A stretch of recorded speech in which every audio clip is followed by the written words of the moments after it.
محرز الان وسليماني، هل هما اهم من اللاعبين اللي كانوا في مرحله الثمانينيات؟ لا، لاعب كبير، ونقول لك بصراحه يعني تلعب في ليستير ووسائل الاعلام تتكلم عليك، يعني نقول يعني هذا يعني خارق للعاده. خارق للعاده محرز، يعني. شوف باللي خارق للعاده. لا أبداً. ولكن واحد اخرين قالوا باللي هذا لاعب عادي. لا مش عادي. لا يعني انسان ما يكذبش. اليوم تلعب مثلا في نادي صغير ولا تلعب في باريس سان جيرمان، يعني مش نفس الاهتمام، مش نفس يعني لاعبين.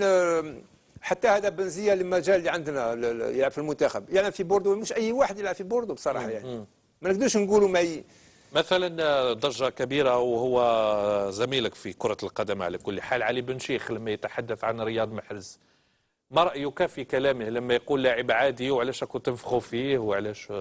والله انا علي بن شيخ صاحبي وصديقي واخويا وعشنا كيف وكل واحد رايه، يعني ما نقدرش انا نقول لك يعني على بن شيخ اذا صح ولا خطا.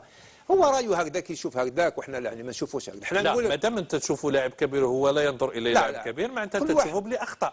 لا اخطا والله هذا فخ هذا. لا صح سيدي، نسألك باش ما يقولوش بلي انا ما نحبش علي بن شيخ ولا هذا. لا عكس. انا احترم علي بن شيخ، ولكن أن يدي الكرة الذهبية لأحسن لاعب في السبعينيات والثمانينات، هل توافق على أنا هذا؟ كنت أخي العزيز كنت في الصالة، ويعني صار لي صفقت عليه؟ كنت صفقت عليه لأنه كان لاعب كبير يعني. لا صفقت عليه لأنه كنت موجود في الصالة وفي قلبك حاجة واحدة أخرى؟ والله يعني سؤال صعب، لأن بن شيخ كان لاعب كبير يعني. طيب كان لاعب كبير أوكي، أنا نهضر على هل يستحق أحسن لاعب في السبعينات والثمانينات؟ والله كانوا نجوم بزاف، كان بلومي، كان ماجير، كانوا يعني لاعبين كبار. يعني هو لا يستحق؟ مش لا يستحق، ولكن إذا استحق هو يستحقوا لاعبين واحد اخرين يعني. ولكن يستحق بن شيخ، يستحق يعني التقدير، يستحق يعني اشياء يعني كبيره. ولكن ماهوش اي لاعب، انت قلت لي هذه وظيفتنا كره القدم، تشوف باللي ماهوش اي لاعب كبير يستطيع ان يحلل بشكل صحيح. يعني دائما كاين هذا اجتهاد، يخطئ وقد يغلط في محرز، قد يغلط في الفريق الوطني. والله بعض المرات واحد لما يلعب مثلا تشوف اليوم ميسي في الكره الارضيه، واحد ما يقدر يغلط بصراحه. لما واحد يلعب في بوردو صعب تغلط. انا بصراحه يعني ما نقدرش نتهم ناس ونقول لك هذا ما لعبش في وسائل الاعلام. كل العالم يتكلموا على رياض محرز، يعني بصراحه يعني ما نقدرش انا نخالف.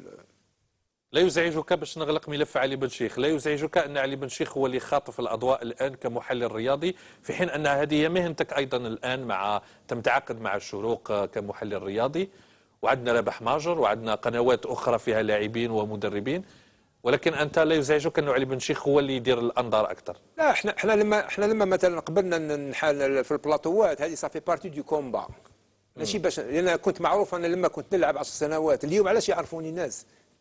خلاص يعني كنت صغير يعرفوني. اليوم جيل اللي يستحق المعرفه. احنا عندنا كومبا، سان كومبا كومباني.